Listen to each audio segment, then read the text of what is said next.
And then there was 4. Well, it was a long day at the ballpark. Got here around 9:30 a.m. for a 10 o'clock start.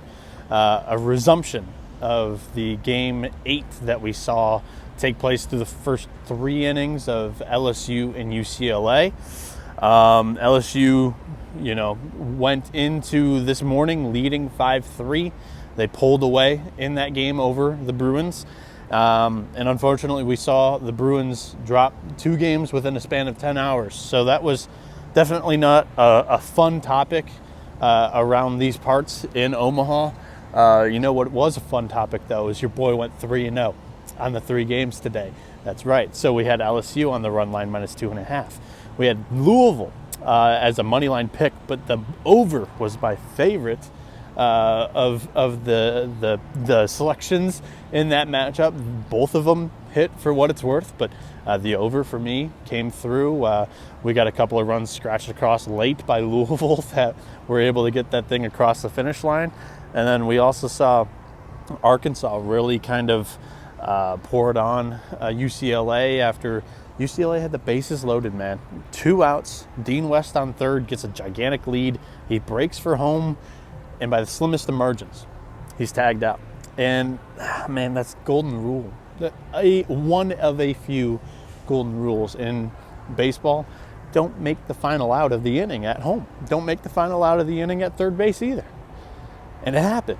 And they just ran themselves out of what could have been a big inning, what could have been an early statement, what could have been game altering, as Zach Root didn't get out of the second inning in his first start to begin the College World Series. I mean, that was a huge decision by Dave Van Horn, the head coach of Arkansas, to trot Zach Root back out there once again.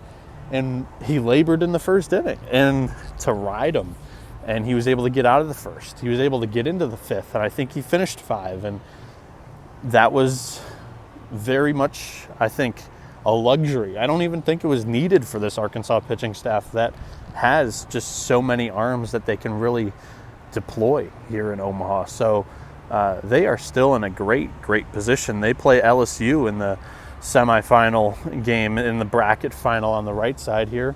They'll be the night game. Louisville, Coastal Carolina is your other matchup. Now, Oregon State just kind of, I don't know how else to say it. They, in the final inning, top of the ninth, string together a couple of hits. One big error by Alex Alisea, who doesn't make a ton of mistakes for Louisville in the field. And it resulted in 2 runs. A couple of big hits. All of a sudden, Oregon's tied this game up. And you're looking at it, and it's just, wow. I can't believe this is happening. It's very similar to night 1 of the College World Series, the nightcap between these same 2 teams. And I asked Coach McDonald that, and he was like, yeah, it's kind of weird how that really kind of worked out. And, Louisville was able to respond and did the same thing that Oregon State did to them just on Friday night, here on Tuesday night. So that was quite the occurrence, to say the least. And we, like I said at the beginning of this episode, we are down to 4 to talk about on the college baseball experience. These little fun, day previews, night recap type shows here on the college baseball experience, because hotel Wi-Fi, not the greatest. Downtown cell service and reception, not the greatest, but stadium Wi-Fi is pretty dang good for media. So, yeah, let's talk about tomorrow's games. Coastal Carolina playing against Louisville. Coastal being, they are the home team because they've only got 1 home game played so far, I believe. I'm trying to think off the top of my head. No, they were the home team against Arizona. They were the road team against Oregon State.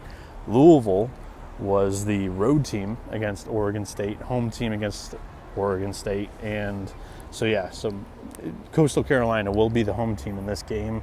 Not that it really matters, but yeah, they'll get last at bats, which Dan McDonald of Louisville did mention was kind of important to have. based on his 2 matchups with the Beavers in this College World Series. Anyways, in this game, I have no clue who Louisville's going to throw.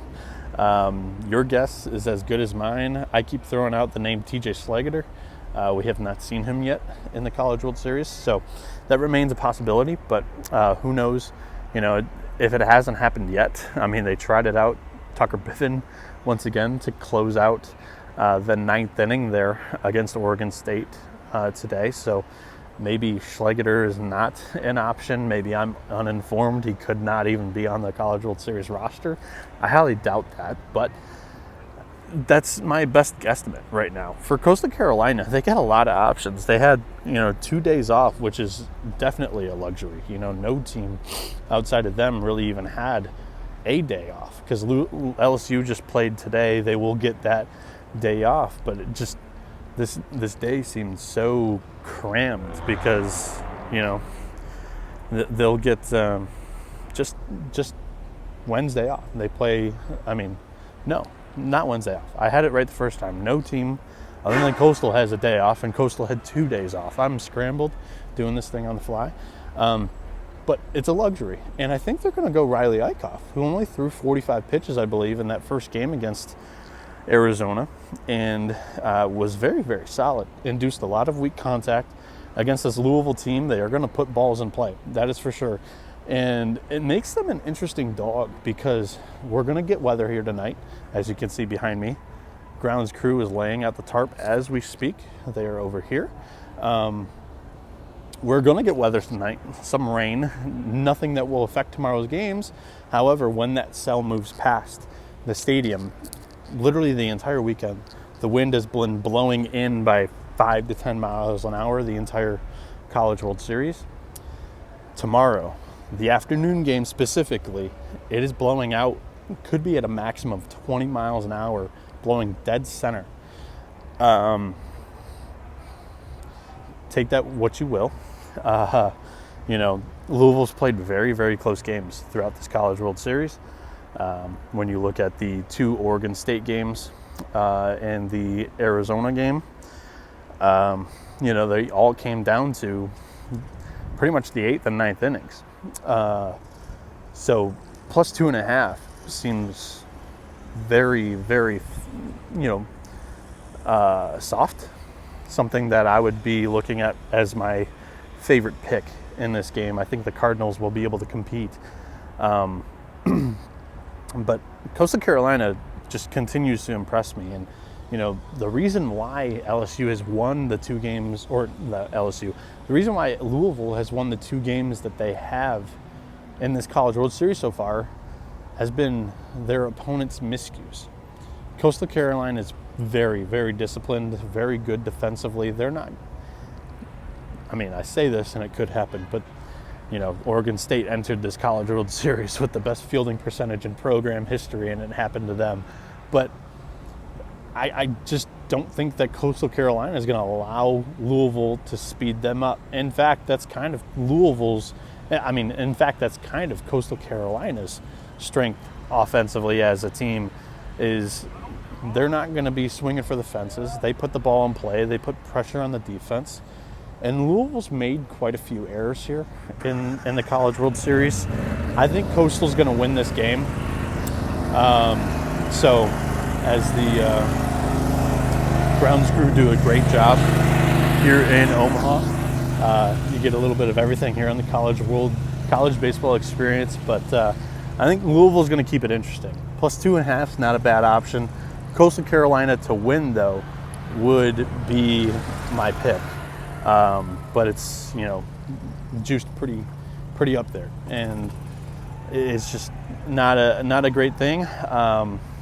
The over isn't a terrible look because I mentioned that wind, and everybody's going to be talking about, how little scoring there's been in the College World Series, and then tomorrow the wind's going to be blowing out quite a bit. So maybe that's the sharpest play on the board. I'm literally just kind of going through, talking it out to myself right now. That's probably my favorite. I think it's over 10.5. But I think I talked myself out of plus 2.5, out of Coastal Carolina money line. That was already, not going to happen because of the price. But the over's not bad in that first game. That's probably my favorite pick there. Let's talk about the second game here. It's a rematch of Arkansas LSU. LSU's 3-1 against Arkansas so far this season. Arkansas visited LSU earlier this year, played a 3-game series in Baton Rouge, a doubleheader, where they got ran off the field once, they won once, and then they lost a close game. And then here in the College World Series, they lost another pretty relatively close game, but LSU controlled it throughout. So I'm not really sure you can say it was hard fought, but they were never out of it per se. So when it comes to that, again, very hard pitching projections to make in this game. For Arkansas, Landon Biles hasn't thrown yet. I'd like to think that he's going to be your starter here. He threw in the regional. He had been dealing with some back tightness. There's some type of injury there with his back. He wasn't needed in the Super Regional because it only went 2 games. And Aiden Jimenez, who opened up one of the regional games, has thrown already in the College World Series. So I think Landon Biles is going to be your starter here as a left-handed pitcher going up against LSU this season. Left-handed pitchers have done quite well against LSU. If I remember correctly, I think that third game was the close one in that Baton Rouge best of 3 earlier in the regular season. For LSU, so prior to this restart, they were actually over here warming up both Kason Evans and Jaden Newt in the left field bullpen. I think they go with Jaden Newt because he didn't throw in that game. They elected to go with Kason Evans. Turned out to be a really good decision as the freshman dealt in relief for quite a few innings there against UCLA. So with that being said, Jaden Newt, outside chance Zach Cowan gets a start. Outside chance for Arkansas, maybe you see a Ben Bybee get a start.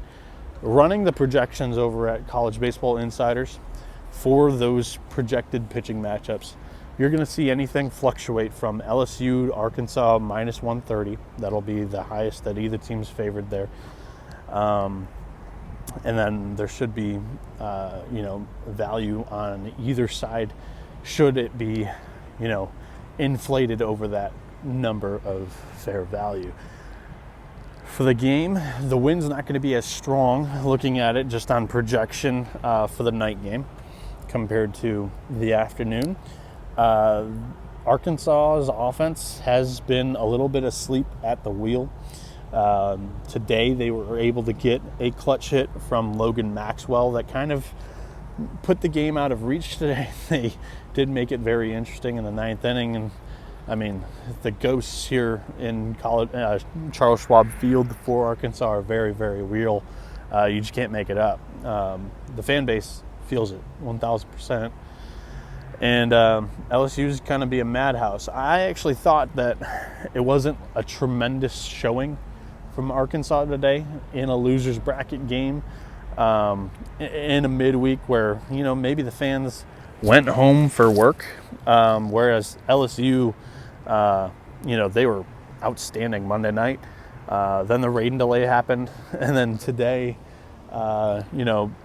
Jay Johnson, when he was answering a question that I asked him, he mentioned that his fan base isn't really a morning fan base. They got to work on those alarm clocks because they weren't awake at the 7:45 send-off for the team at the hotel. He called them a night fan base. They run on the nighttime, and this game will be at night. And the first time that these two teams played here, Arkansas had the fan base because, quite frankly, coming into this, all the talk was on how Arkansas was the best, most rounded team here in the College World Series. And it just didn't play out that way in the first game because LSU just grabbed control of it and grabbed dictation of how the game script went. And Arkansas was on their heels very, very early. And a lot of pressure on that offense that had been very good this season, and they just didn't get clutch hits. they're going to need to get the clutch hits. Whoever has the timely hitting in this one's going to win this game. That's the toughest thing to figure out. And I can't even tell you that I think that it will be a low-scoring game, because I don't think either coach has a ton of faith in who they're starting in this one. So it should be very, very interesting. Ultimately, what I'm doing here is, if it's within reason of a minus 150-ish, I'm going to take the plus 1.5 on the team that is not favored in this game. It's a cop-out answer, but I think it's going to be close. If you're putting a gun to my head right now, I think Arkansas wins this and we see a Game 7 in Bracket 2. On the right side of the College World Series bracket here in 2025, we're going to go to a 7th game between the two teams that everybody thought were going to go to a 7th game. And I cannot wait for it. So I want you all to tune in tomorrow at 1 Central, 2 Eastern for Louisville, Coastal Carolina.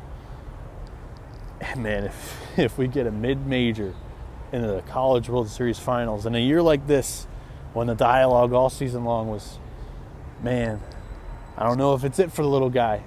I don't know if they can do it anymore. Get to the College World Series. Nobody was even talking about playing for a national championship. And yet here Coastal Carolina is in the driver's seat. Kevin Schnall in his first year as head coach. Jacob Morrison, the Sun Belt Pitcher of the Year, put him in this spot. Riley Eichhoff threw 45 in that first game. Should be good to go in this spot tomorrow, Wednesday, for the chance to compete for a national championship. Fire me up, baby. It's great for the health of the sport in college baseball. Go Chanticleers. I like Cardinals. I like the Cardinals program too, though. Like, coming out here and covering this, like, that was one of the few local programs that are very, very solid and that I respect. And I think Dan McDonnell is a tremendous coach, and I have thought that for a while now, and getting to be able to talk with him throughout this week has been a tremendous opportunity, and I cannot take that for granted. Everybody that listens to these shows and listens to the College Baseball Experience or the College Experience or the Sports Gambling Podcast Network in general allowed me to be able to build this platform. And this has been a dream of mine for the last couple of years, to come out here and showcase what I can do when covering the great game that I love, and also trying to predict some of the results. And I've been pretty good at it outside of, the first 3 games where the favorites were through the roof on the price, and it was worth taking the plus money shot. But back on track, baby. Let's go. This has been the Noah Beanick from the College Baseball Experience. Tomorrow, we're going with the over in Louisville, Coastal Carolina, and we're going with the dog at plus 1.5 in Arkansas, LSU.